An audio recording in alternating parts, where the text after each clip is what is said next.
and good morning to you.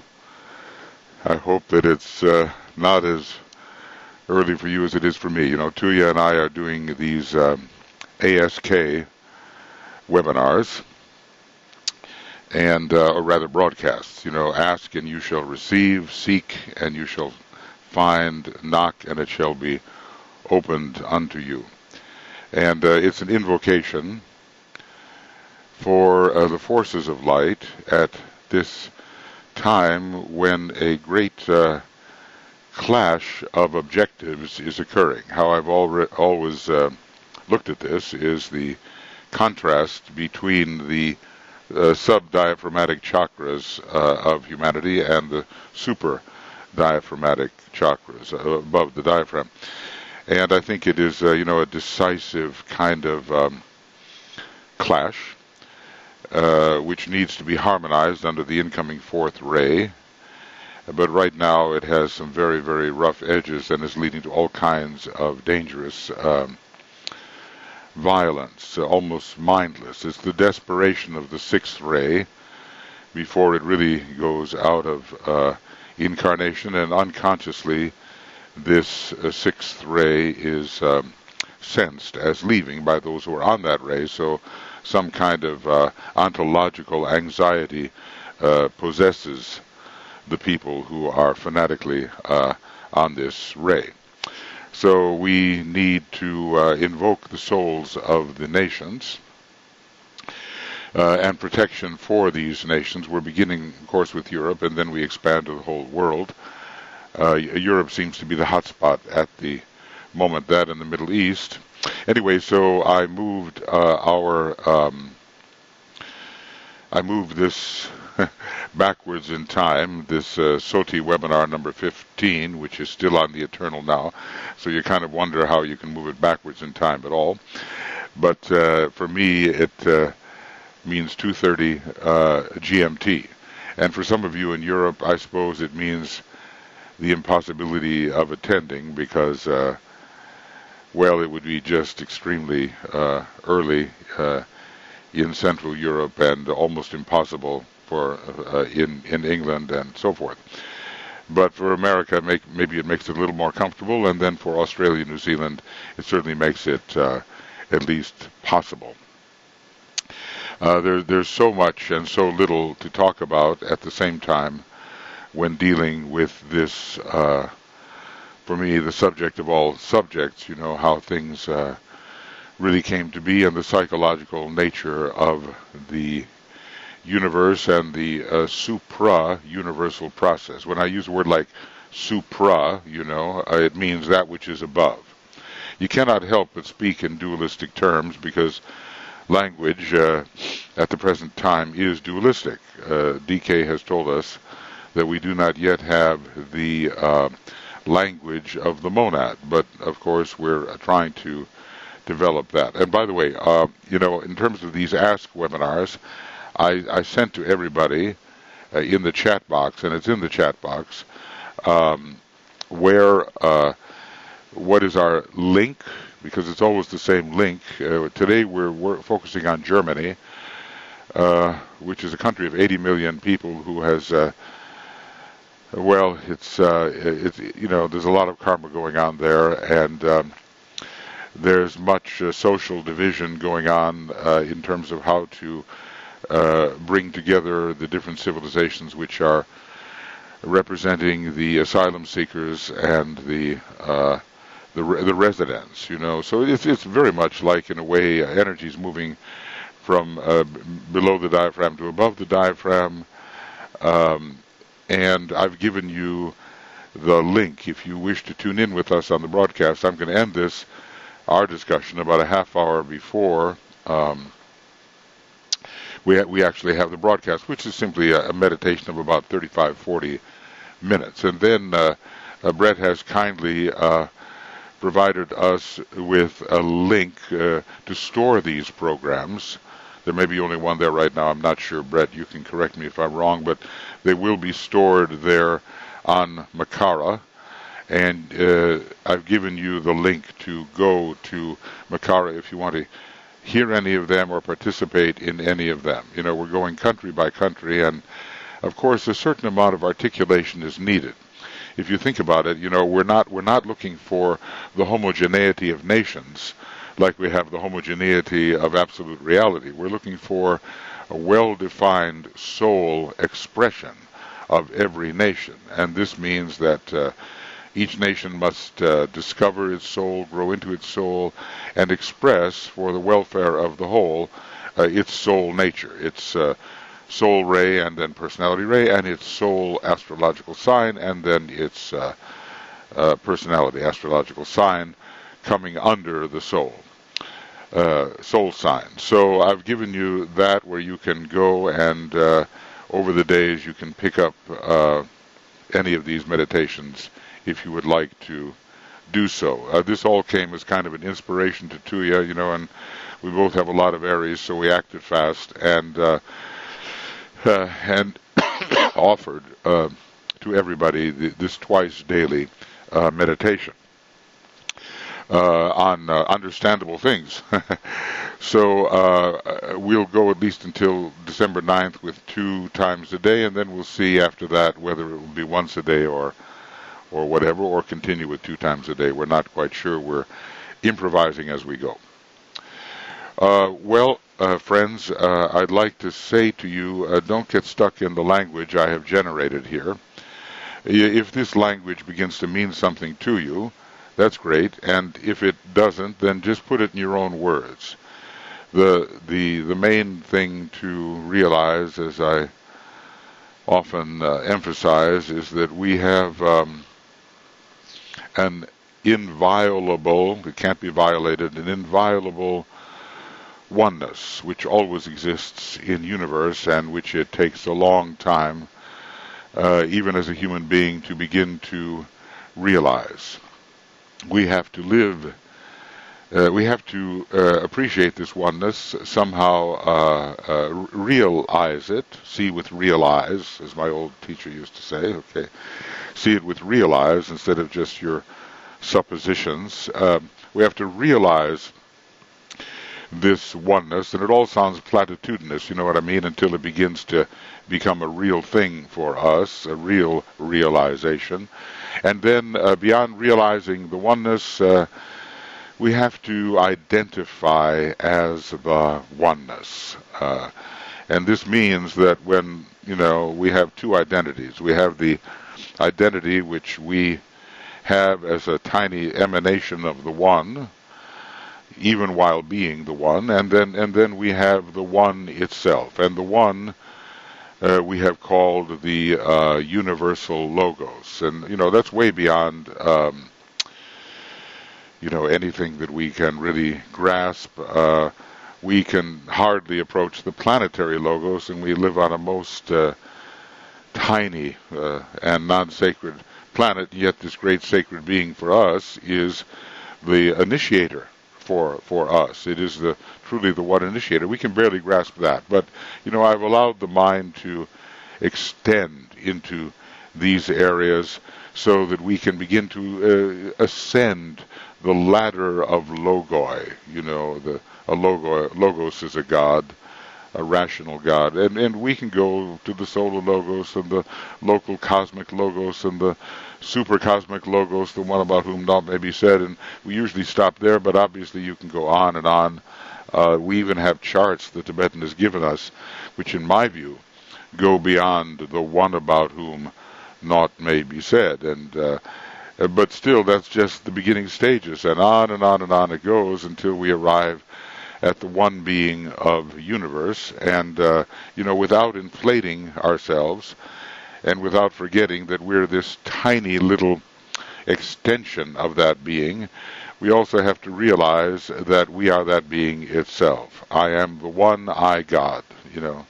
Swept am I by the universal life, and as I sweep upon my onward way, the way of God, I see all lesser energies die out. I am the one I God.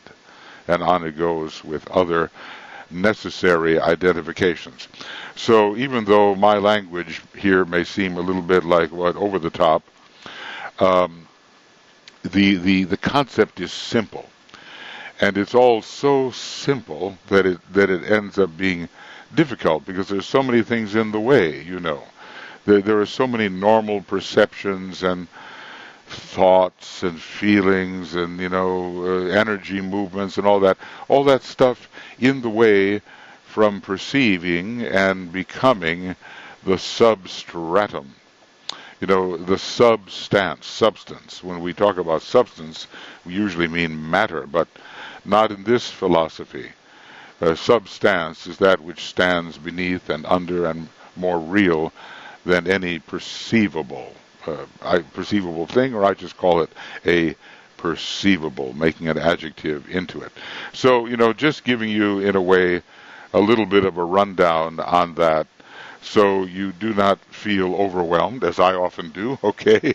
Do not feel overwhelmed by our subject, but just realize that you have been through this subject always more times than you can specify. In other words, if there are infinite universes, and you are the ultimate logos, the ultimate point, and this is the theory, which is really a somewhat Vedantic theory, then you've been through this forever, in a way, you know, always regaining your sense of identity from being in an ignorant, emanated state, always returning, as it were, to your true identity. You're very familiar with this, you know. But it seems that in every universe we have a new creation and a new algorithm to work out and a new set of rules and a new drama. You know, it's all a creative act here, and we have to learn how to make that really beautiful and how to free ourselves from the ignorance which comes from deeply immersed emanation. So, you know, I'm blending a lot of things here, Neoplatonism and Gnostic emanative philosophy and Vedanta and the Tibetan occultism and all that, trying to get that all together here so we have the realization of being more than our usual little limited self. I mean, we are that too, okay? You know, you have to contain the opposites here. We are that. But it is also necessary to realize that there is a substratum, there is an absolute reality, there is something that than which there is none other. You know, sometimes we call it the one without a second.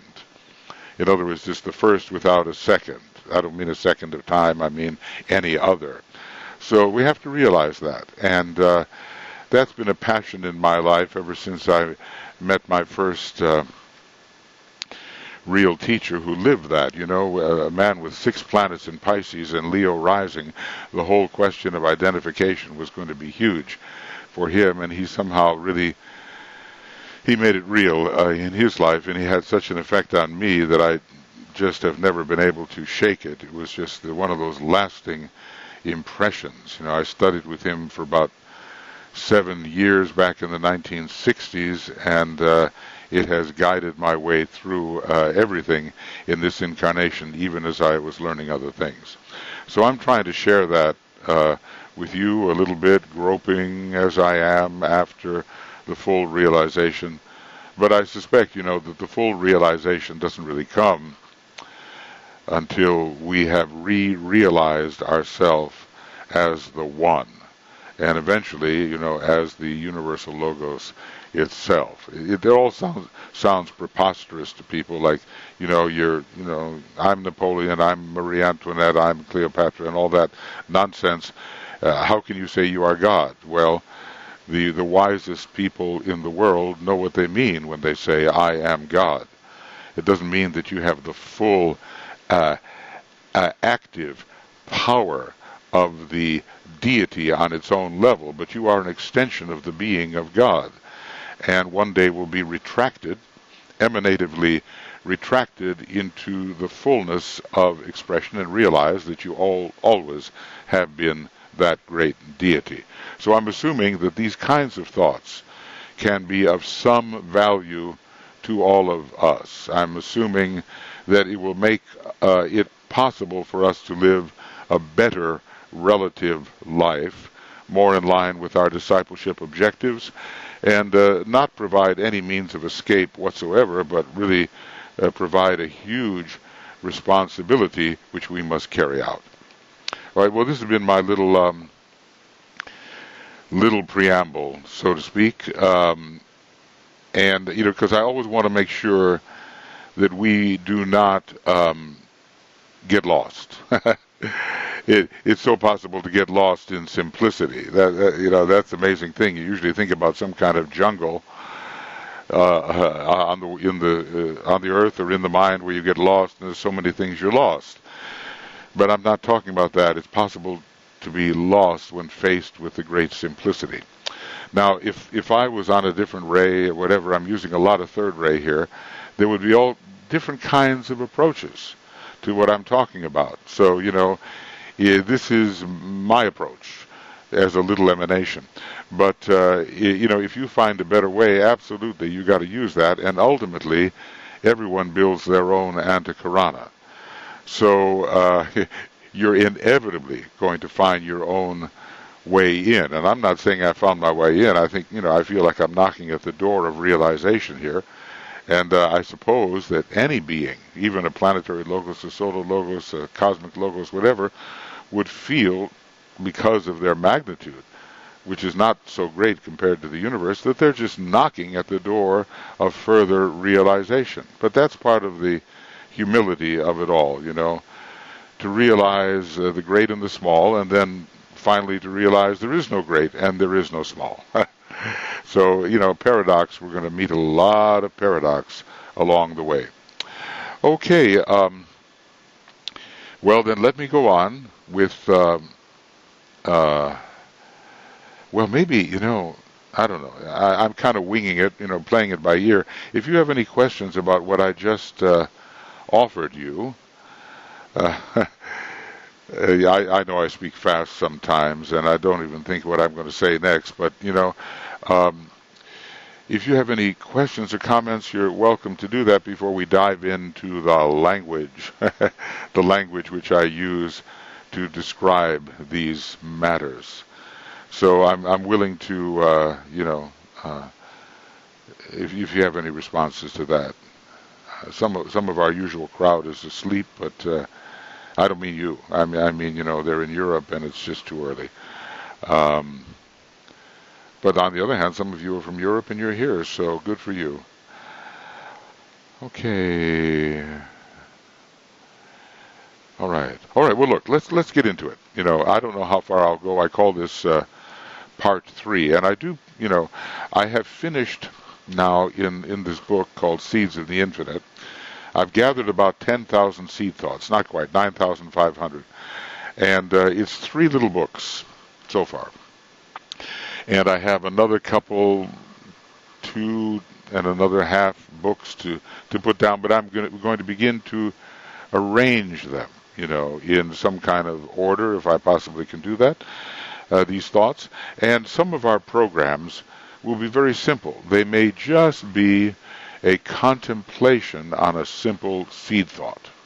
Right now, I'm kind of giving you the background as I see it.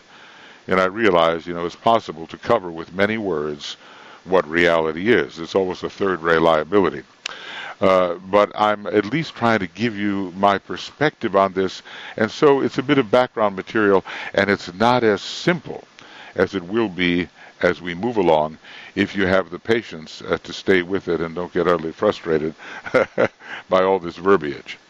Okay, so there we are, and let me just say a few things. I use the number 8 for the word I, which means the absolute deity in universe. It's like the infinity sign, only it's vertical. It has more a hierarchical implication, because the line of horizontality, the Libra line, so to speak, represents equality and homogeneity and the sameness of things. And then when you put that 8 on its, make it vertical, it indicates a descent from the high to the low into the lower worlds, and it has hierarchical implication. So I would say that the ultimate state of absolute beingness, it's unfathomable, really. If you think it, you think it. If you think it, you think it, so you automatically finitize it, and it's the absolute infinite, so you can't really do that, but what else can we poor human beings do? We have a mind, we have to work with it. So I would say that the ultimate state of absolute beingness, in that there is absolute homogeneity, absolute beingness, but with the cyclic arising of self-objectification, which means seeing yourself, basically, the absolute infinite fecundity of the absolute infinite deity appears. Now, it's homogeneous, but then it's absolutely articulably, is there such a word, identifiable. So you have absolute variety, absolutely infinite variety, along with homogeneity. So with the cyclic arising of seeing itself, the absolute fecundity of this infinite deity appears before its own eyes, so to speak. It sees itself. And I call this the arising of supra-noumenal consciousness. A noumenon is the heart and soul of the phenomenon. But I'm talking about the noumenon of the noumenon. And, you might say that our universal logos is the noumenon of our entire universe, but what is the noumenon of that logos? So I call it the supra-noumenon, or the supra-noumenal consciousness. And this is what happens. It arises in that periodically, and this is the prototype of that which is to become the self-consciousness of the universal logos. It's all a question of consciousness. The whole universe arises because of consciousness. Just let these thoughts kind of, you maybe thought about them before, but let them impress you, and then they will be more and more meaningful, just they are for me. Just because I get a thought doesn't mean I've fathomed that thought, okay? Now, I have to sit with a thought that I might get, maybe for a long period of relative time, before it really sinks in. So that's the same with all of us. Remember, whatever we're trying to do here now, we have done before, infinitely, forever. So it's not that any of us is incapable. We are capable. It just takes relative time. So something arises in this absolute homogeneity of the absolute deity, and it begins to, as it were, see itself, and in this seeing of itself, infinite variety, absolutely infinite variety appears. There's just nothing that appears to the self-consciousness of the absolute deity, which is other than what happens in the universe, eventually. The absolute deity makes things real through the factor of self-sight. Okay, and I throw in a philosophical term here just for fun. The word reify. It means to create a thing. So, if something comes out of nothing, or no thing, if something comes out of no thing, that whole process of coming out of no thing is called in English reification. So, and how does this happen? And this is the crux of the whole philosophy. It happens through self-reflection. It happens through seeing, through the one and only seeing itself. Now, when I say seeing, I don't mean necessarily eyes. It means registering itself, becoming conscious of itself, a self-awareness. The whole universe is self-awareness itself.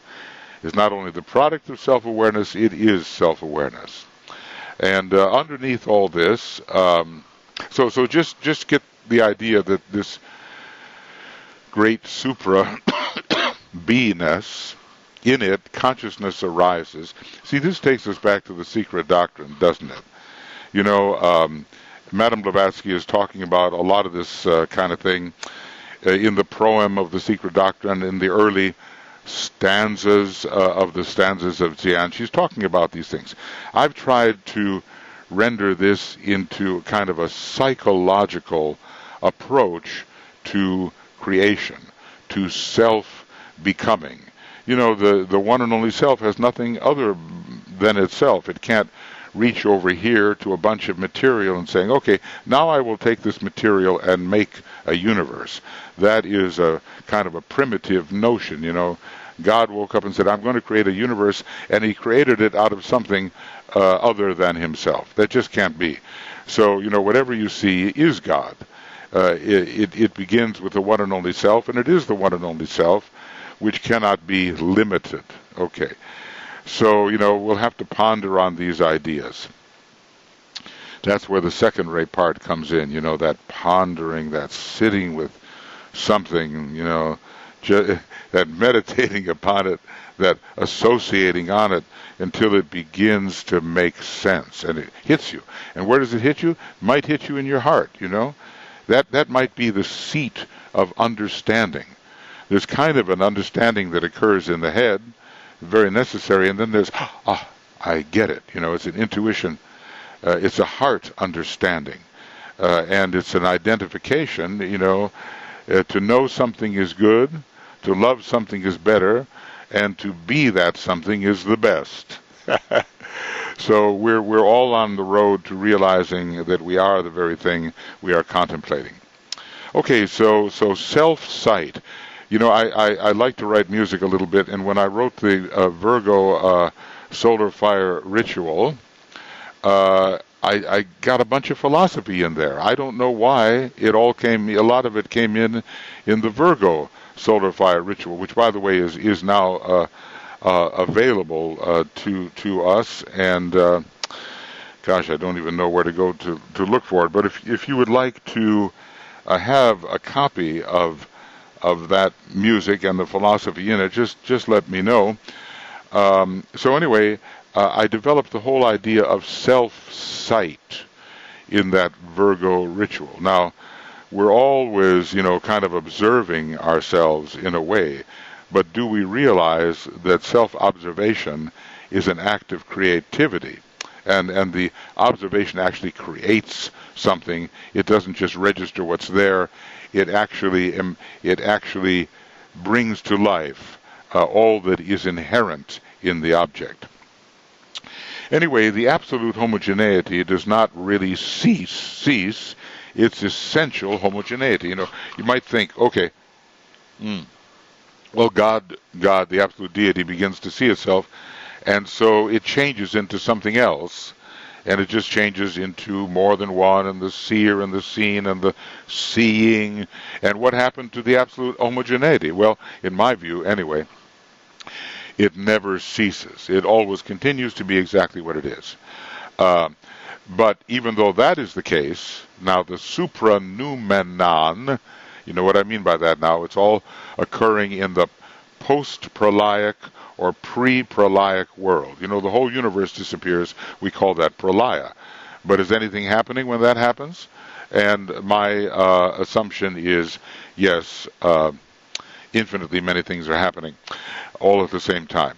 So this says the SUPRA-NOUMENAL of Mahamaya, which means sort of the ultimate prototype of what any universe is going to be, arises in self-objectified absolute infinitude, meaning that God, the absolute deity, is seeing itself. That's what I mean by self-objectification. And the supranoumenal process of ever-lessening can occur. Now, what is this process which creates the universe? And I want to make it as simple as possible, at least in my view. Until my ignorance is corrected, I will propose these points of view. The absolute deity wills to see ever less of itself, and it focuses on ever less of the absolute infinitude, which it essentially is. So this the prototype of the universe arises in the self-sight of the absolute deity through the process of ever lessening. Because, look, you don't have an infinite universe here. It's just a one thing. It's just a tiny point.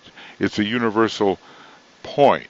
It's not the whole potential of the absolute infinitude of God. It's just not possible to stuff absolute infinitude into the tiny point, and yet essentially that is what happens. Okay, essentially. When I use the word essentially, I'm usually going right back to the absolute homogeneity, which is absolute beingness, which has never changed, will never change, and is only what it is. And we are that. And we are that. So, what I'm doing here is I'm taking the Vedantic philosophy and I'm kind of giving it some articulation through the process of the Western mind. That's what I'm trying to do, okay? So anyway, this absolute homogeneity doesn't really cease. It always persists. Like I said last time, you have a candle, you light 2 candles. Each one of those candles lights 2 candles, whatever. The original candle continues to burn. And in my view, that original candle is like the absolute homogeneity, the absolute substance, the absolute unarticulated deity who is only, as it is, impossible to describe except in its multiplicity. So anyway, absolute deity in creating the universe sees less and less of itself until it just focuses upon a certain portion of absolute infinitude and said, aha, this is the prototype of the coming universe, and it has done this infinitudinous times, and it means always more than you can specify. You come up with the largest number in the that you can think of, a Googleplex, a Googleplexian, and on and on and on. And if you specify that number, infinitude always goes beyond it and says, and yet there is more, and yet there is more. So in one way, we could call the absolute infinitude the evermore. We could do that. So let me put that down. We could call the absolute infinitude the evermore. And, just the way we call the infinitesimal the ever less. Now you can say, well, what has this got to do with me? Here I am. I'm a human being on planet Earth, and I have my limitations. I have my capabilities. I have my destiny and my duty and my context and all that. I'm looking for the substratum. Yes, you are all those things, and so am I. But what lies underneath? What lies infinitely beneath the apparency which we think we are, and are relatively, but not really. Okay. All right. So, I realize that with my tendency to expand upon things, all right, it's a Jupiterian fault, whatever, second ray, we'll never get through all that I have proposed, because I have some 80 points here, or at least up into the 80s, and I'm not going to overburden you. Well, maybe I already have. And myself. What we're trying to do here is let it wash over us. A bunch of new words, a bunch of maybe new ideas.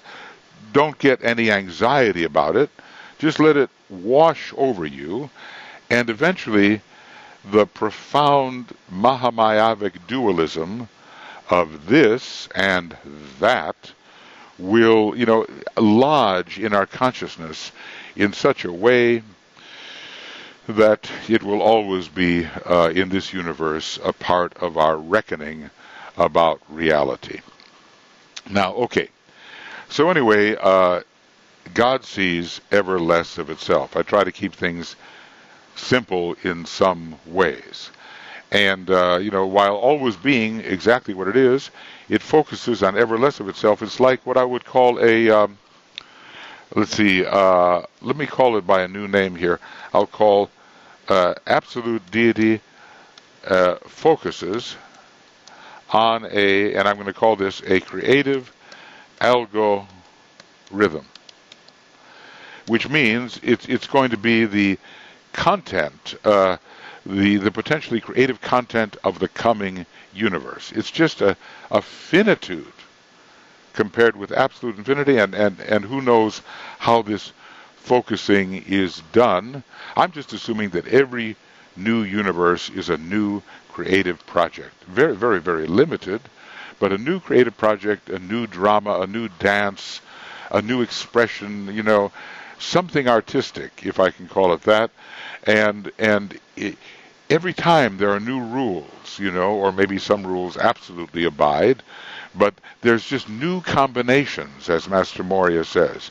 If you want to know what creativity is, seek out new combinations of things. So every universe represents new combinations. And this, and we kind of, eventually have to get to the point where we understand what some of those possible combinations are and really enjoy the creation, not that we have made, but the creation we have become. There's a subtle difference, isn't there?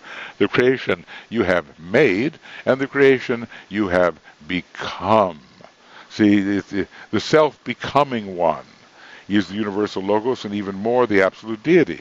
The self-becoming, you cannot evade the becomingness of what you essentially are as the absolute deity. Now, okay, I'm afraid I could talk about one of these paragraphs for the whole time. So forgive me for that. I'm sure I'm committing many sins on the mental plane here, but, I'm doing what I can to clarify some of these ideas. So now, remember how we divided things into perception, penultiception, and limited self-perception. Those were the three stages leading to the reification of the universe, making it a thing, perception, penultiception, and limited self-perception. And somewhere here, I think my wife asked me, would you please define those things? And I think I did that in red. No, that was about points. No, so I didn't do that. But, I'll get to it, and it is right here. Okay, so the onset of perception, which signals the revelation of supra-noumenal Mahamaya. In other words, the beginning of choosing the prototype for the new universe is what I call, it happens in supra-noumenal Mahamaya. And what is perception? Well, it's the perception beyond. It means that the absolute deity arises from its homogeneity and sees itself as an absolutely infinite object. Should I repeat that? I better if I want to understand it. Okay, so the absolute deity, cyclically, as if time were real, arises from its absolute homogeneity and sees its own absolute infinitude. It objectifies its own absolute infinitude. And that's perception, and that's the ultimate kind of perception, you might say, that the absolute deity may be capable of. So going on, the absolute deity's self-chosen or self-become, as I tried to explain, universal point, that's going to be the universe, right, remains essentially homogeneous, meaning it's just all of one substance, because everything is all of one substance. I mean, ultimately it is. But also contains that portion of absolute infinitude which will become, when objectified as a universe and in universe, it will become all the dimensions that we are aware of, the high, the low, the up, the down, the here, the there, the subtle, the gross. It will become Mahamayavic dimensionality. And whenever I refer to Mahamaya, you know I'm talking about the universe, any universe, our particular universe. So it remains, okay, it contains that portion. Yeah. Uh, the absolute deity chooses, in a way, and stops, with a certain portion of the absolute infinitude, and that becomes eventually, as it works out to become a universe, Mahamayavic dimensionality, which is really, every time I use the word really, I'm going back to the supranoumenal realm. It's really an illusion. The whole universe, from the highest point of view, is an illusion. But it is an effective actuality in Mahamaya. And that's what I'm calling the universe. An effective actuality in Mahamaya. All that you register in the universe, and that's right where we are, all that you register in universe, and I shouldn't have that capitalized, it's just IU. Wait a second. Give me a break here. All that you register in universe is actually Mahamaya. Okay.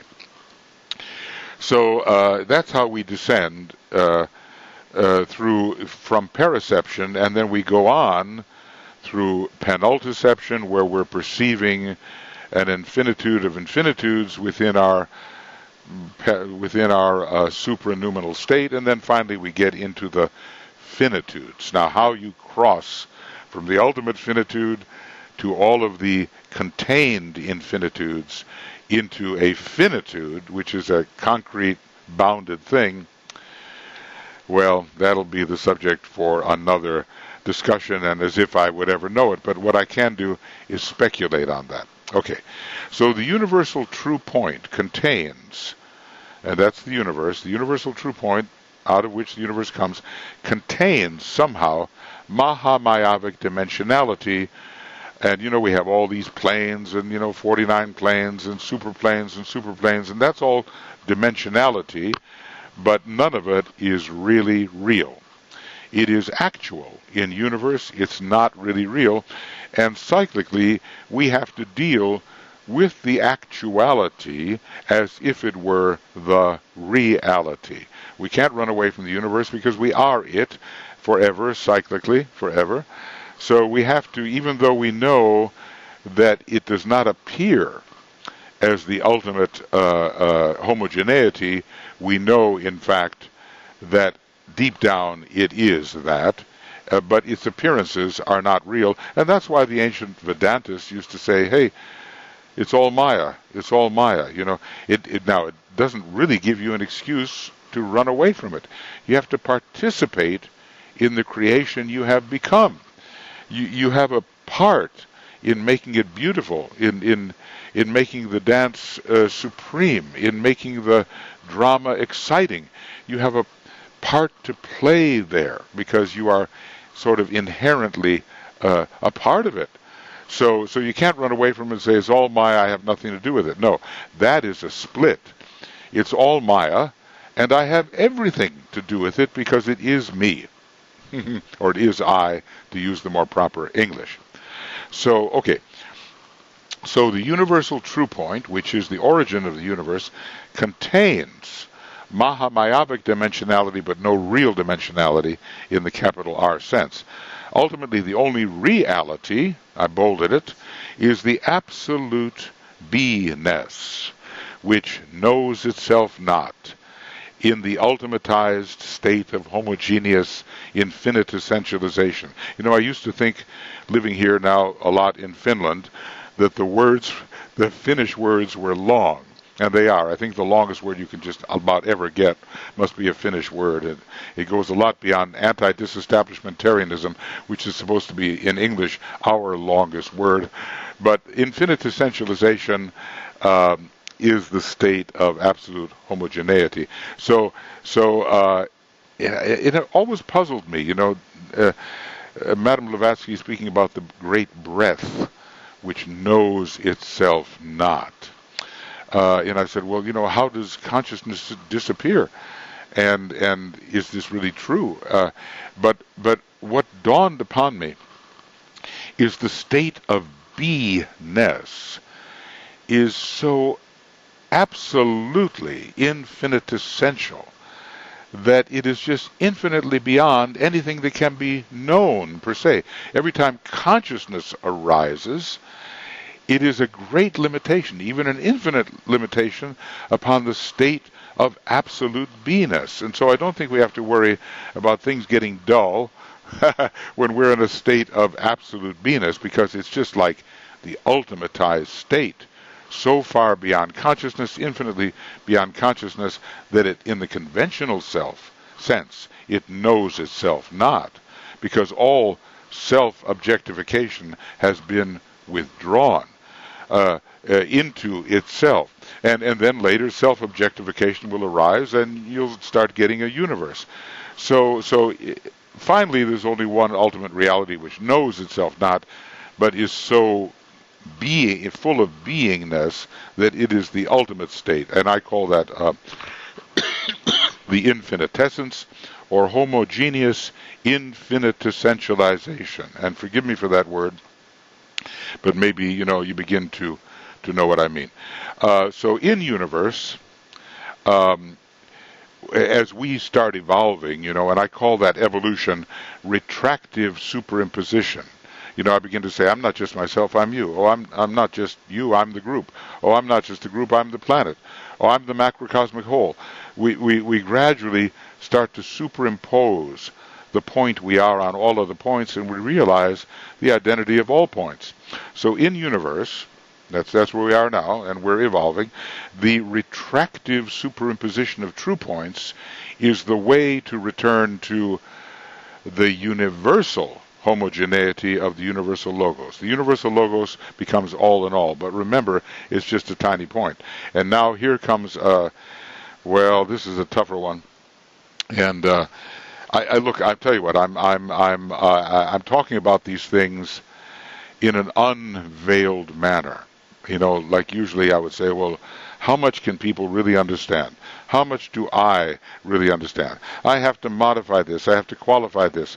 I have to make sure that people don't get confused. Well, what I'm doing here is I'm talking to you in the language that is my best language to describe these things. In other words, I'm not pulling any punches here. I'm giving you the best of my thought on these things.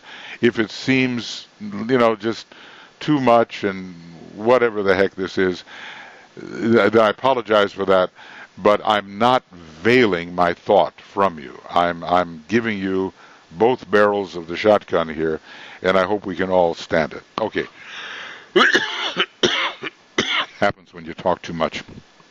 All right, supra-noumenal. Now, so we have the kind of superimposition of points where I become you, and I realize that, oh my God, I'm you, I'm the group, I'm the whole, blah blah blah, as we begin to evolve.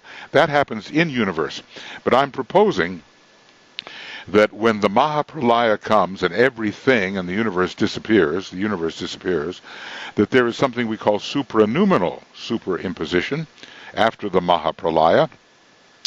And I'm saying that it is the way of return to absolute infinitessentiality, the return to the absolute homogeneous state. And in sequence it goes like this. The universe disappears, okay? And we enter the supranoumenal states, first of limited self-objectification, wherein the absolute deity sees its own finitudes, but that's not a complete return yet. Then we have to go through penultiception of an infinitude of infinities after their own kind. So as we're going back to the primal substance, we are reckoning with all the infinities we are. That is, any infinitude which is not the absolute infinitude. And finally, we get back to the paraception which started the whole thing. And that is the self-objectification of all the absolute deity, and we realize that we are the absolute infinitude, but that's not the end, the cyclic end.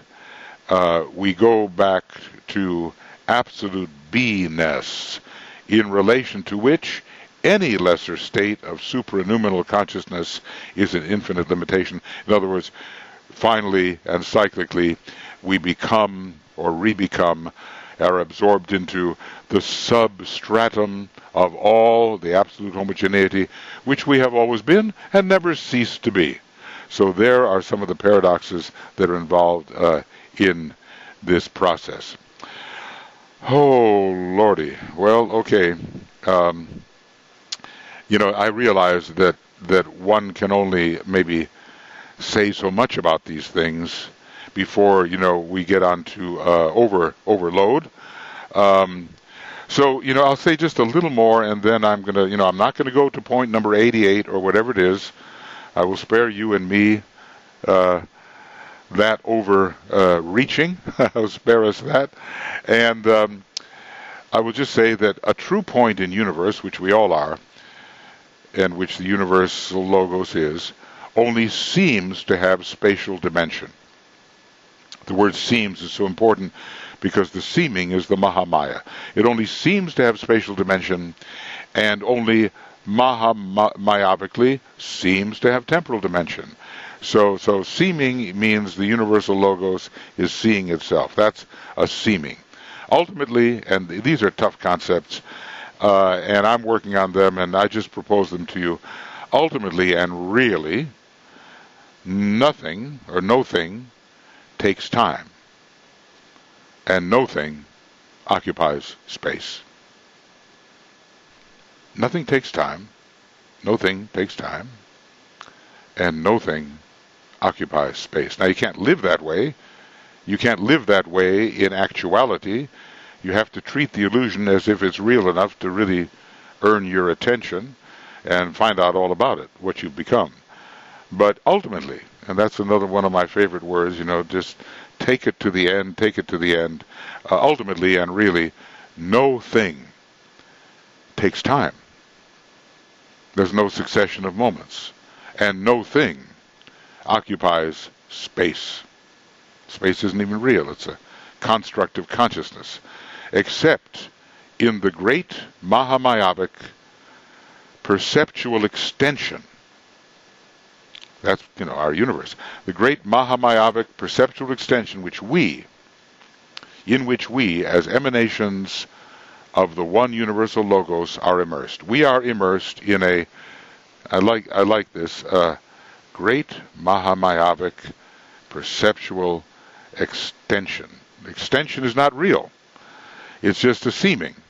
It's just something that consciousness delivers to us. You're not seeing the atoms, you're seeing some kind of construct of consciousness. Immanuel Kant got into that, and he says, well, time and space, these are just, and other things are categories of consciousness. We're not really observing the reality. We're just aware of what the reality presents to our perceptual mechanism.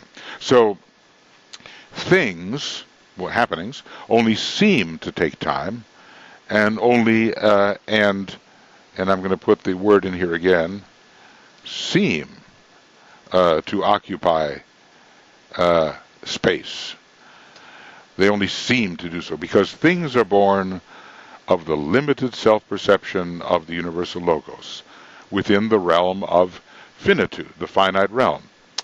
And supranoumenal things are born of, and that's beyond Mahapralaya, that's within God, as it were, the absolute God. And supranoumenal things are born of the deliberately limited self-perception of the absolute deity within the realm of the absolute infinitude. Now, Brett is so kind as to help me send some of this to you so you can ponder it if you want. And what I'm going to do here is realizing, okay, let's just see if I can do this. Let's see, I'll do this. And no, I want to create a line, and I'm not doing very well creating that line.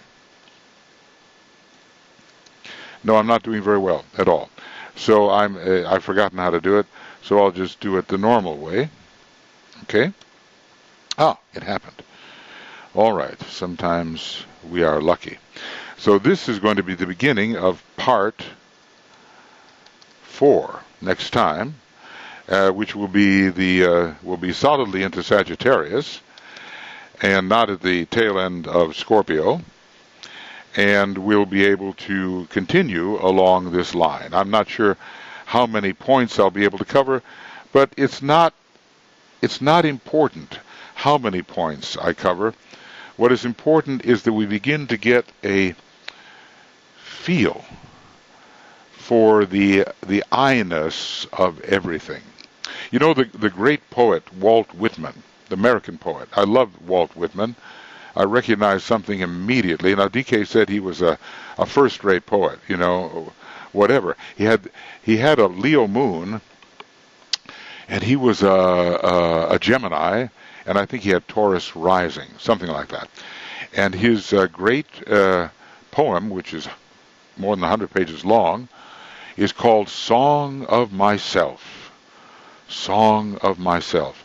And if you ever want to read something so beautiful and so concrete in a way too, you know, it's not like philosophy. It's like the first ray being really in it. He just shows us how he identifies as everyone, because everything he sees is himself. Now, some people began to follow him, you know, and say, well, he had cosmic consciousness, and the Tibetan assures us that it was not cosmic consciousness, but certainly it's a third-degree realization that he was having. And he just looked at the world around him, which was the America of the middle 1800s, and he saw all this beauty, and he loved it, you know, probably maybe a second-ray monad, I suppose, and he identified as it. He became it, and he helped the reader become it.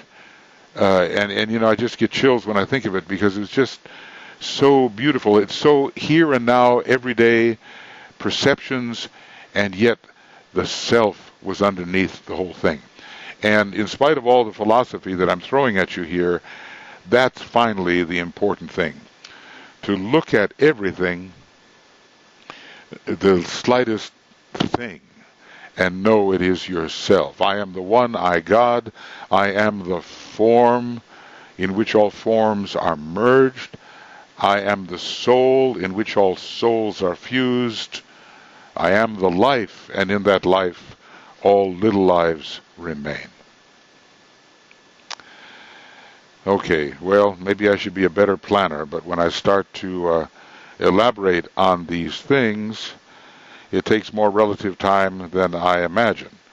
So somehow we're going to get down on this little cheat sheet all the way down to number 89, if I don't keep adding things. And but you will begin to recognize the concepts, and the concepts will become for you more real and more intimate, more in your heart, not just theoretical concepts, but something that has intimacy with you and you with it. And then we'll be walking around in a world which is ourselves, and we will have an entirely different attitude towards it. Okay, friends, well then, before we get into our meditation, I'm going to stop here, and we can look at any questions or comments that you may have. I have, Michael? Yes, go ahead, Brett. I have a couple questions from Jan. Yep. I see them. Jan says, thank you, Michael. Do you imagine the point we are working towards is in the center of the smallest part in the infinitesimal? Let me address that. Because the crazy thing is, at least in my view, Jan, is that there is no smallest part to an infinitesimal. You know, like I said, it's the ever less. It's the ever smaller. It's a process. So the minute you say the smallest part, and you specify a quantity, what is the infinitesimal goes beyond it. But in another way, you're pointing towards the point, which has no dimension at all. So, can we say that it's smallest? Whatever it is, you're pointing towards that which is but has no dimension. And that is the point which we are. And that is the point which the universal logos is. So that when we say we work towards it, which is correct in a way, but through the superimposition of points, we re-become it. And one day we are the universal logos in full realization, having gone forth in its multiple extensions. So I'm really careful about quantifying anything, because the minute you quantify it, and you say small or large, you can always get bigger, you can always get smaller. But when you negate its dimensionality completely, and you say it has no time, it has no space, then indeed that is what we are consciously trying to achieve. Now, we already are that. We will realize we already are that. But we're so far in extension into prakriti, into matter, that we just don't get it. We think we are all the things around us, and in a way we are, but we have forgotten the original point. And we're working our way back to that through emanative retraction, I call it, which means that the emanation, instead of being localized, becomes more and more non-local, until it's so non-local that it's becomes the whole universe.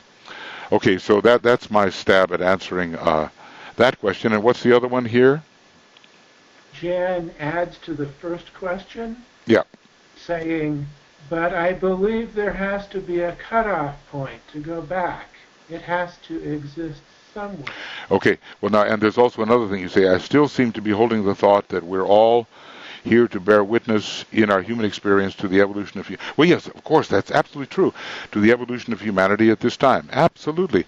We're all here to bear witness to that particular state of immersion, because the type of emanations we are have descended to the level of pracritic immersion, where humanity is the main subject. Humanity, or maybe I should say the main object. We are here to bear witness to the human experience. It won't always be so. We'll change hierarchies as the emanations that we are retract and become more and more non-local. Our kingdoms will change. Our hierarchies will change. The human experience will be something far left far behind, apparently, and we will be in an altogether different state of appreciation of the magnitude of the universe. But meanwhile, of course, we're here, and now we are human beings, and we have to beautify the human experience and participate in it, even while knowing we are in the world and yet not of it. We are in humanity and yet ultimately not of it. But, let's become a good human being, finally. This is our job at the moment. And in my idea here is that the more we see of the entirety of the universe, the vaster our conception becomes, the more sense of proportion we will have, and the more we will have the humility, that adjusted sense of right proportion, to become a good human being. Now, there has to be a cutoff point, you say? Yeah, I believe so.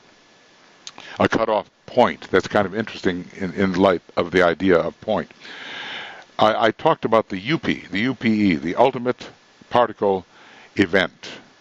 And smaller than that in universe, that's a definite quantity, a definite perceivable, and that is established by the will of God. So there is a cutoff point in terms of what's the smallest actual thing in universe.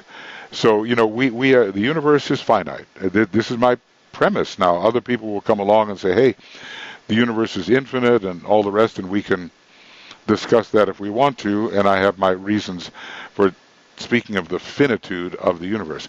The cutoff point, to me, is ultimately the return to the universal logos, which in essence is the true point. Beyond that, excuse me, beyond that, in any universe, we cannot go. That is the ring pass knot of the self-chosen vision or self-objectification of the absolute deity. That's the ring pass knot. And that particular true point, which I call the universal true point, cannot be transcended. So it is the cutoff point in a way until the absorption of the point into the pointlessness. The absorption of the point into the pointlessness, which happens at the Maha Pralaya. Okay. And you say, yes, a cutoff point to our effort and desire. Well, that's it. You know, the universe ends. And we're told there is a Maha Pralaya, and that's it. Thus, you know, that's really ring past knot. That thus far ye shall go and no further. And until the time, relative time comes for reabsorption into supra-noumenal reality. So what does all this have to do with how we are living? You know, we're climbing the ladder of emanative retraction, and we're becoming in consciousness more and more, which we have always been, and deeper. So, you know, the whole thing is, we have our limitations, very severe limitations, but we don't get stuck in those limitations. We just realize they are temporary states of universal self-perception, and we will transcend them. I think that's the best I can do for the moment. Jan, thank you for your thoughts and questions. That's the point we are working towards. Oh yeah, okay, yeah, very good. You know, those are answers, and they're meant to indicate thought, but in your own meditation, you will come up with what is most meaningful to you. Is there anything else, Brett? Any other thoughts that people... No, not right now. Not, yeah. Okay. Well, you know, I kind of realize here, you know, this is like uncharted territory for us in our present state of emanative immersion or procritic immersion, our present state of limitation. Uncharted territory. You know, we're taking a big risk. We're going out here or in here into the realm of for us, the unknown. And we're trying to extend our thought to such a degree that it becomes transcendental thought. Of the transcendental mind, another name for which is intuition or straight knowledge. That's our goal here. This is Buddhi Manas or Manas Buddhi. We take the abstract mind, which is found on the Antakarana, and we extend it to the point where it blends into something else which is still more real. For us, for the likes of us, the intuition is the next frontier. And then we could say beyond that, the true spiritual will is the next frontier, the Atma. And beyond that, the monad is our next frontier, which means the realization of pure beingness, as much as we can realize it in that dimension, Mahamayavic dimension, we call the cosmic physical plane. So it's all a big adventure of emanative retraction and of a pointillistic superimposition. You know, the points begin to realize, hey, here's a point and here's a point. But the 2 points are in the same place, which is no place. And then all the points are in the same place. So as we emanatively retract, we are involved in the superimposition of all points upon each other. They all become the same thing. and we re-become the original point. And the original point is absolutely infinitely less, except in essence, than the absolute infinitude. And one day we are absorbed back into that which we have always been, have persisted to be, and essentially are. Okay, friends, are there anything further you would like to say or not like to say?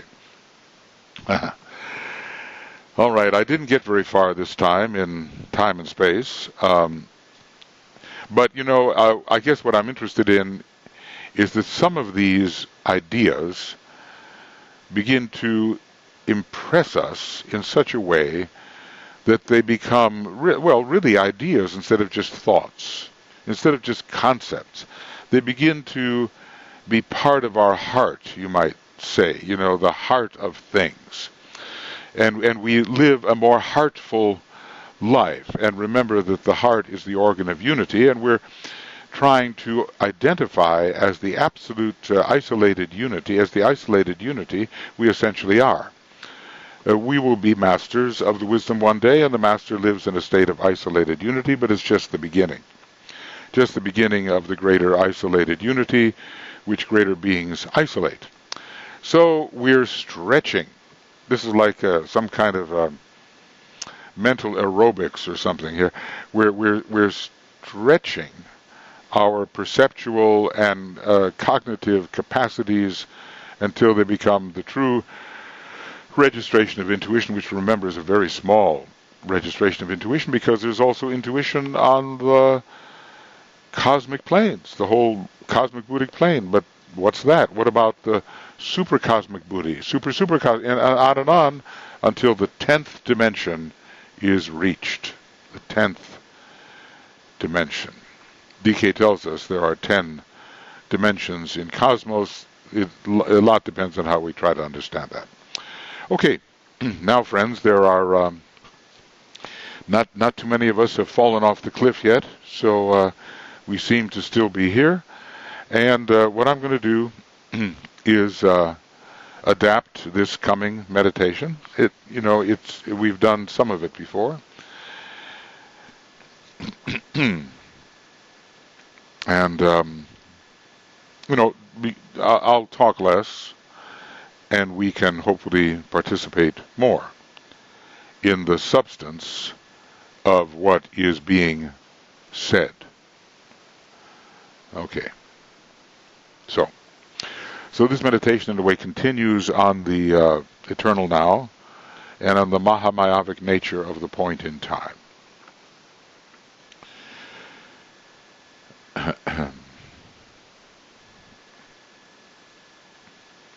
So all of us, if we get comfortable or reasonably serene,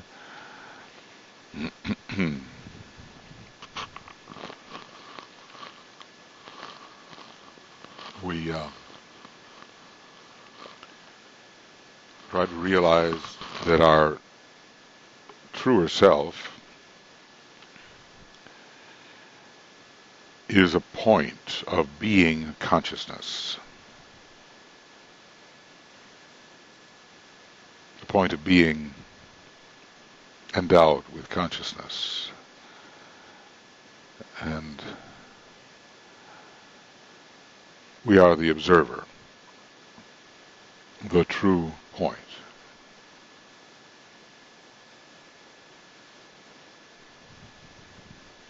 But we are immersed in what the senses reveal to us, and what the astral senses reveal, and what the mental senses reveal. We are immersed in that particular level. So we try to pull back from the familiar.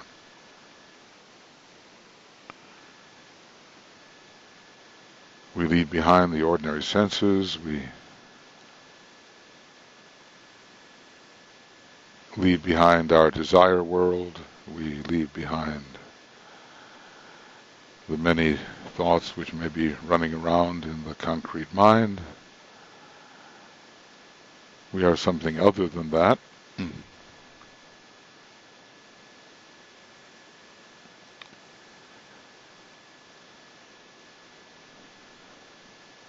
Whenever you practice pratyahara, abstraction,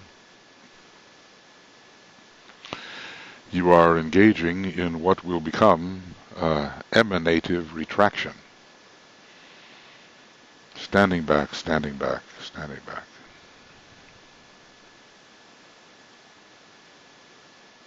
We enter then, imaginatively at least, the world of light and love and spiritual sacrificial will, which is power.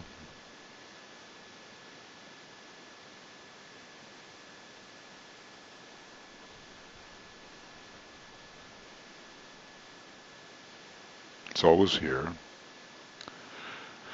The soul light, the soul unitive love, the will to sacrifice is always here, and we enter that and go into the central fire, which we sometimes call the jewel in the lotus. Now, realistically, for so many of us, that jewel is still veiled, not fully resplendent, but we imagine the central fire, which is the extension of the monad.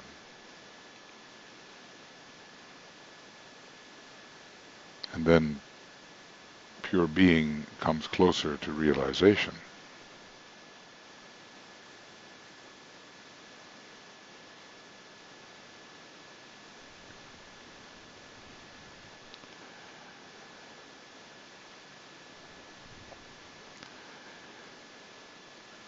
And then we go still more interiorly until we find ourselves potentially participating in the mind of the planetary logos,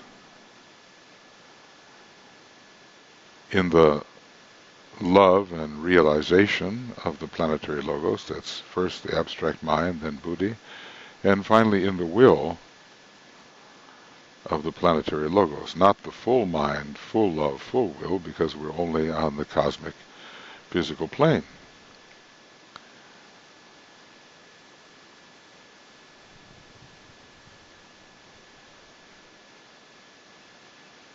But God, the planetary logos, thinks, and we are part of that thinking. God, the planetary logos, loves and unifies and harmonizes, and we are part of that. And our will is an extension of the planetary logoic will to manifest the divine plan.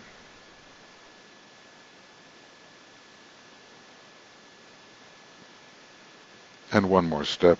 Of course, you could pause a long time here.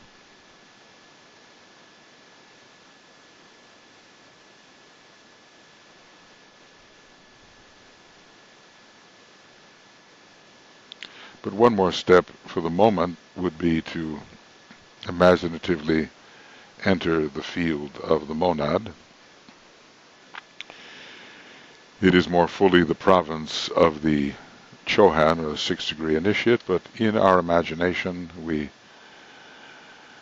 participate in that which finds pause and prolongation within those radiant halls, where move the lights which carry out the will of God. And that would be Rule 7. So at least in imagination, we enter the monad, and you can tell if there's some connection because the sense of being will become real and more vivid.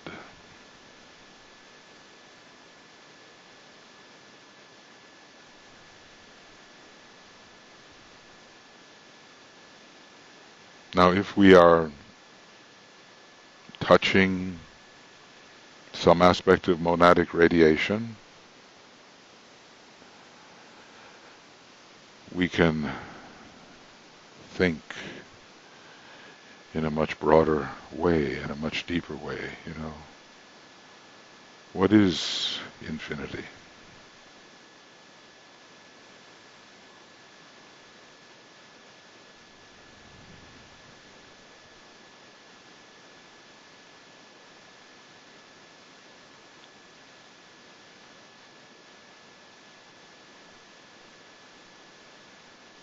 Or absolute infinity, the evermore.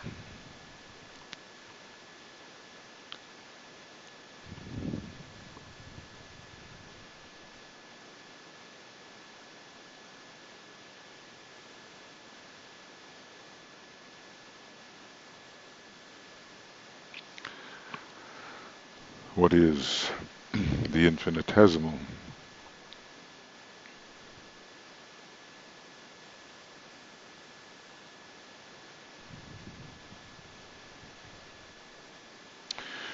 The ever lessening.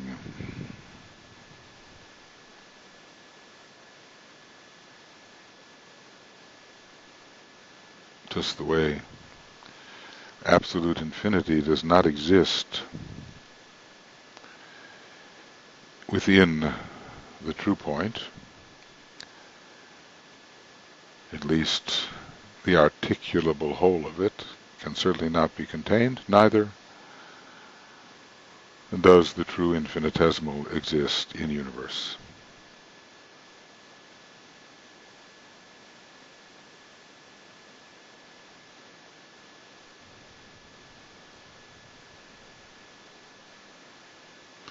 Because there is a limit, a self-chosen limit. But in that from which the universe came, the infinitesimal does exist, really. And so does the absolute infinity. And these are not remote things, they are what we are and what we become.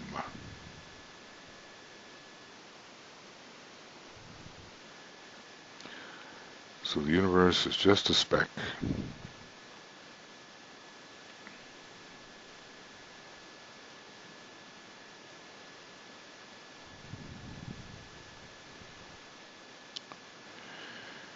We are a true point.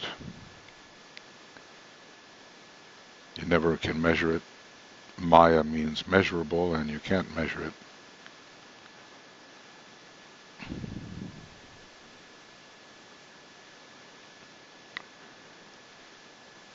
Our real identity, before everything is reabsorbed, is the true point, the gateway, the aperture for reaching the homogeneous state, the boundless, immutable principle of the secret doctrine.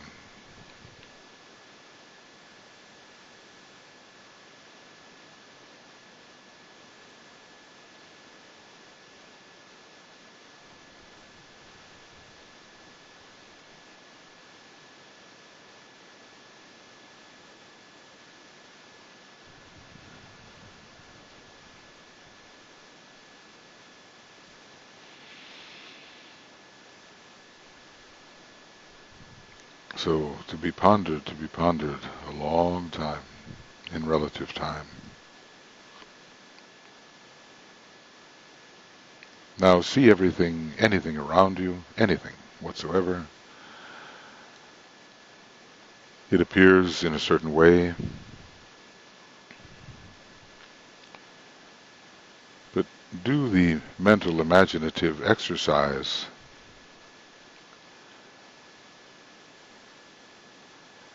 whether it's a person, an animal, a building,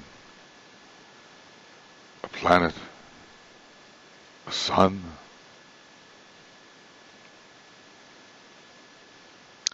Collapse it imaginatively to a true point, which has presence, but no real spatial or temporal dimension. Try a few things.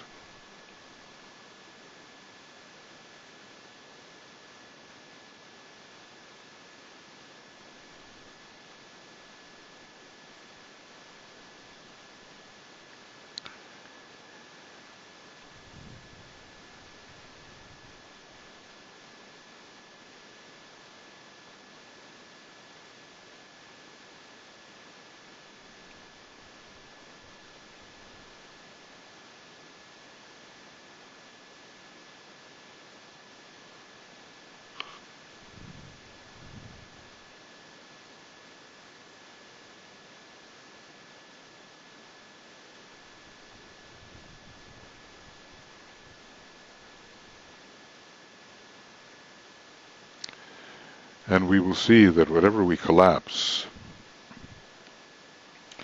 as big as it seems to be or as small, we are left with presence.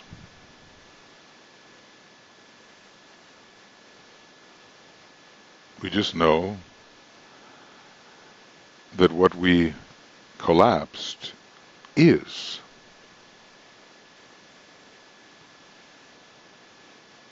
And when we, as it were, superimpose all those collapsed points on each other, they become the same thing.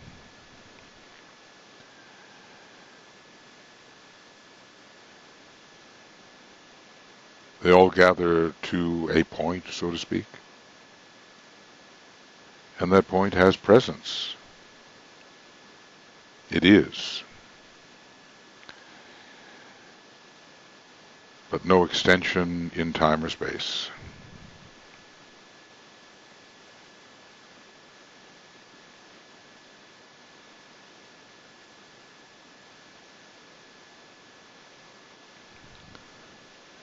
So that's something you can practice. Collapsing perceptions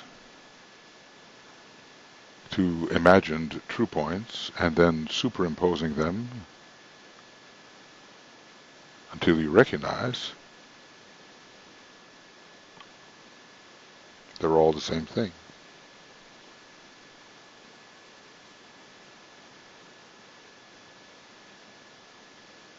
And then you begin to feel it in your heart, the organ of unity.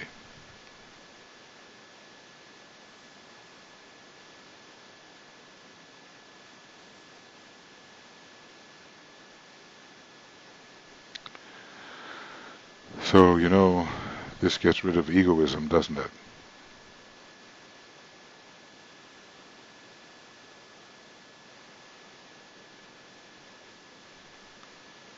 One identity, and we all share it.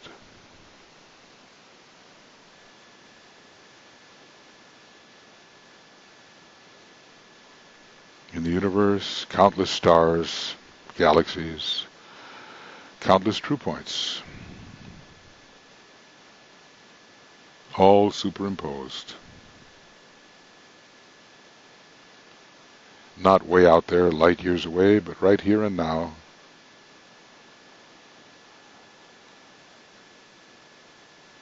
You are everywhere. Remember, harmlessness?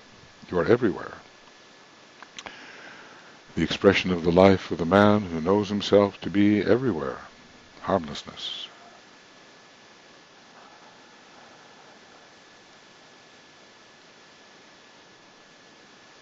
There's nothing out there, it's all here. And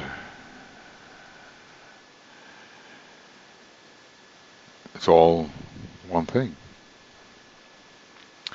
Maybe you've read the divine Pimander, one of the Hermes texts, he talks about the only one thing, beginning of all alchemy.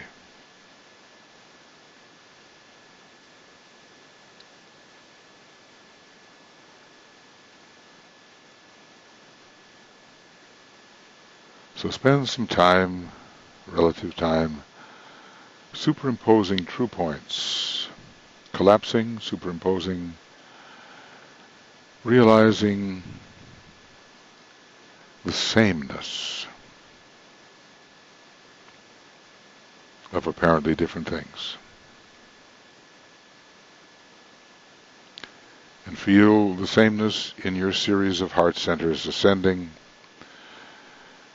the 12 within the vehicle, the 12 within the head, the 12 upon the plane of soul endeavor, and the higher 12.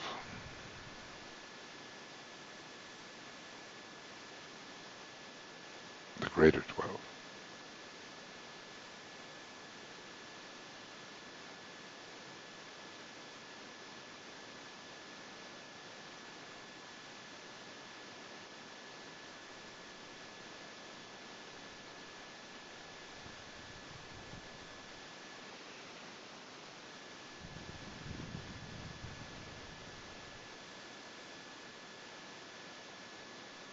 And what happens if moments are really an illusion,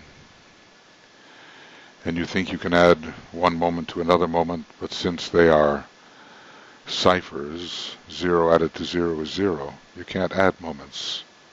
In reality, you can add them in Mahamaya.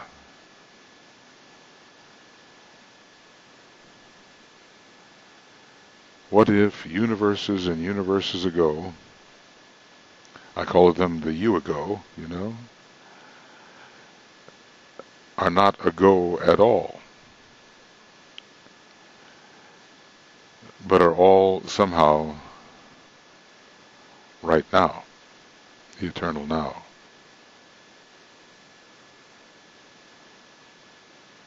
Based upon the vacuity of the moment, the non-measurability of the moment.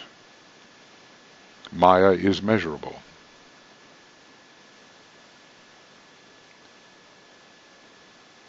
I go back, I go forward in linear time, but what if it's all right now?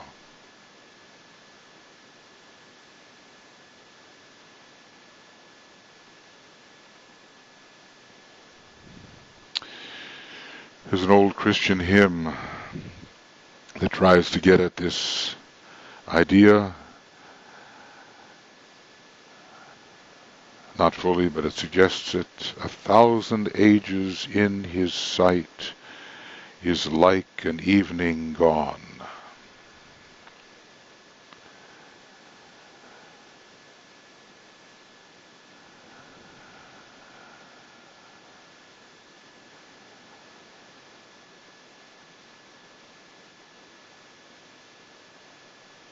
What if moments really have no dimension at all?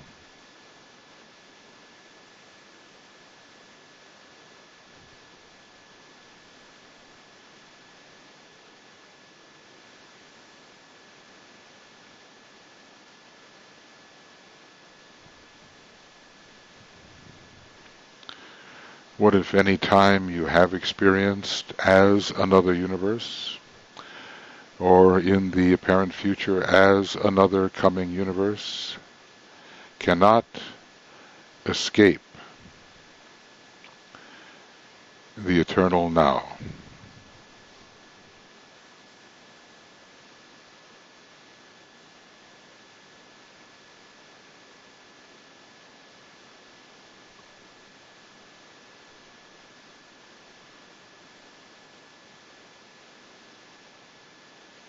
So not only are you everywhere, as we are told in the definition of harmlessness, but you are simultaneously, misnomer, at every time, and every time is now.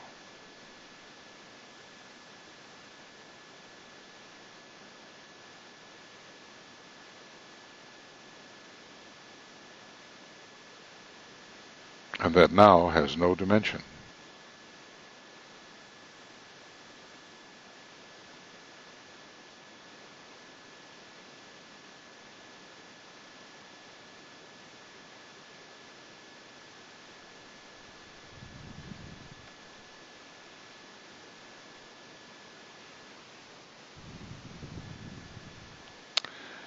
And all apparent time is simply that, apparent.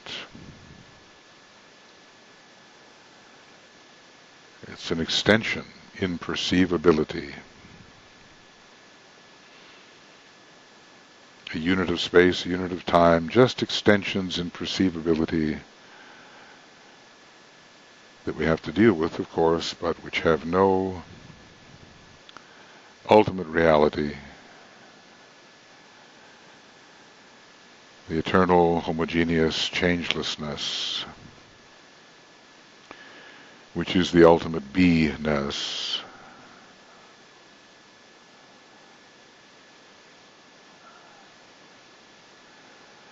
It breaks the scythe of Saturn. Eternity, Ewigkeit, in the German Ewigkeit.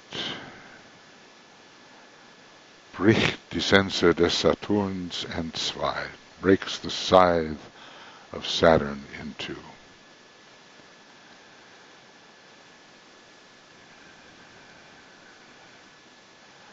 So, remember, may the holy ones whose pupils we aspire to become show us the light we seek. Give us the strong aid of their compassion and their wisdom. There is a peace which passeth understanding. It abides in the hearts of those who live in the eternal. There is a power that maketh all things new. It lives and moves in those who know the self as one.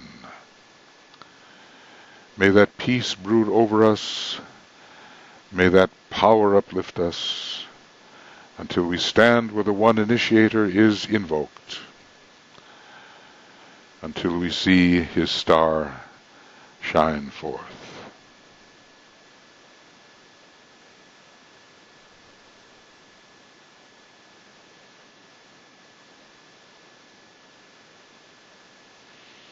Thus, friends, we attempt to live in the eternal now,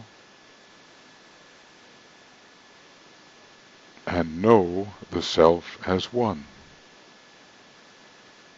Very simple. And lifetimes are required to confirm the realization.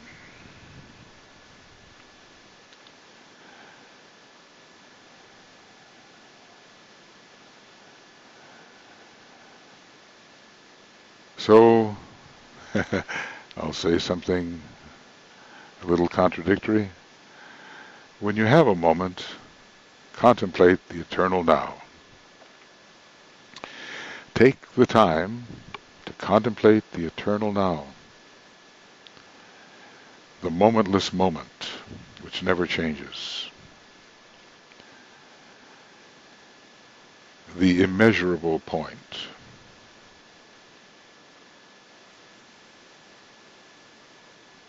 Not big, not small, just is, with no magnitude at all.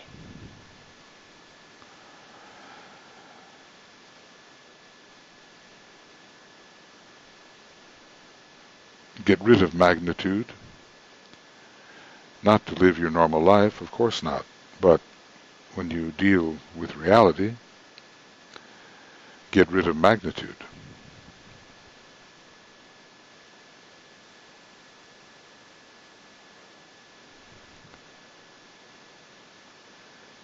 The wise one knows there is no great, there is no small.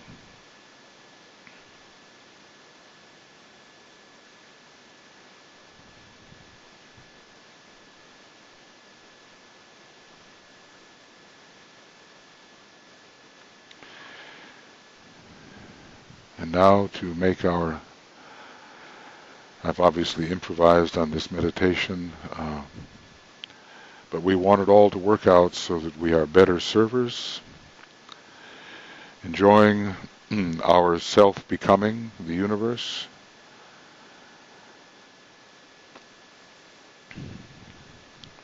participating eventually in the bliss that is this self-becoming, and sharing the higher realizations with all of our fellow emanations who are really superimposed, but apparently not.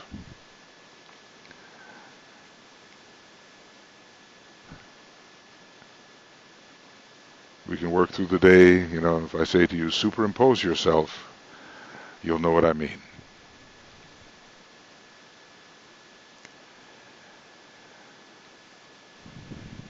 So we will close with a great invocation.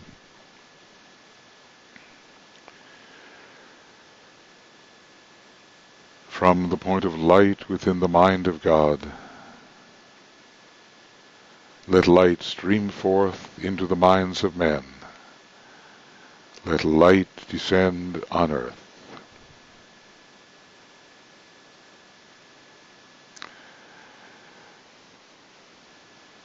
From the point of love within the heart of God, let love stream forth into the hearts of men. May Christ return to earth.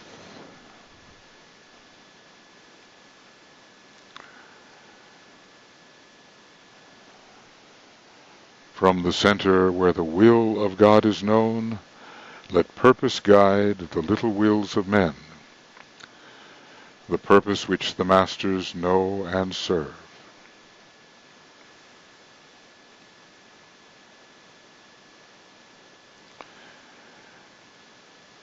From the center which we call the race of men,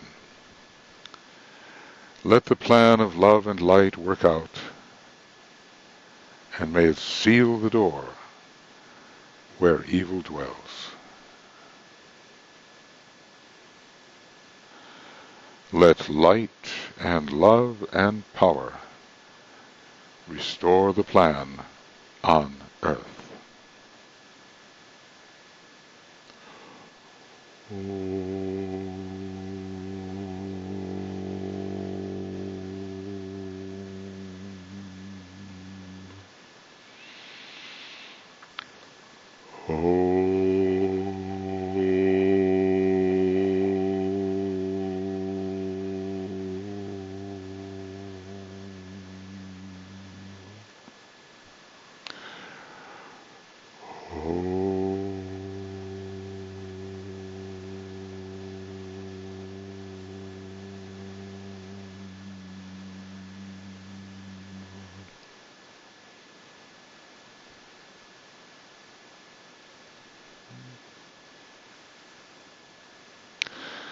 Thank you, friends. I have to stop now because we have our Ask webinar coming up. We'll be focusing on Germany today, a country which has a lot of difficulty at the moment, and is a fourth-ray soul nation which has to find the way of harmony. So I do very much appreciate you joining us at this time.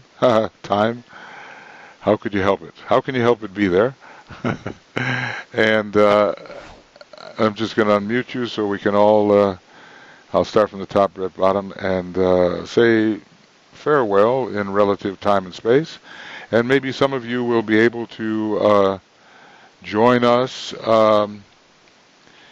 in the approximately 35-minute to 40-minute meditation, which Tuya will lead starting at what time? Starting at 7 o'clock, 5 o'clock GMT. Okay, so friends. Bye-bye. Thank you. Bye. Bye. Bye. Ciao until the Bye. next time. Bye. Until the next time. Time. Mhm. Think about it. Think about it. Come up with your own stuff and think about time and space. Bye-bye. Bye-bye, and thank Bye. you, thank you, thank you. What's here, Lots of love. See you. I can't help it. Okay. See you before long. See you before long. Thank you, Brett and Joe. Thank you. Thank And you. we'll talk to you. And we'll be starting the broadcast shortly. All the best. And bye-bye.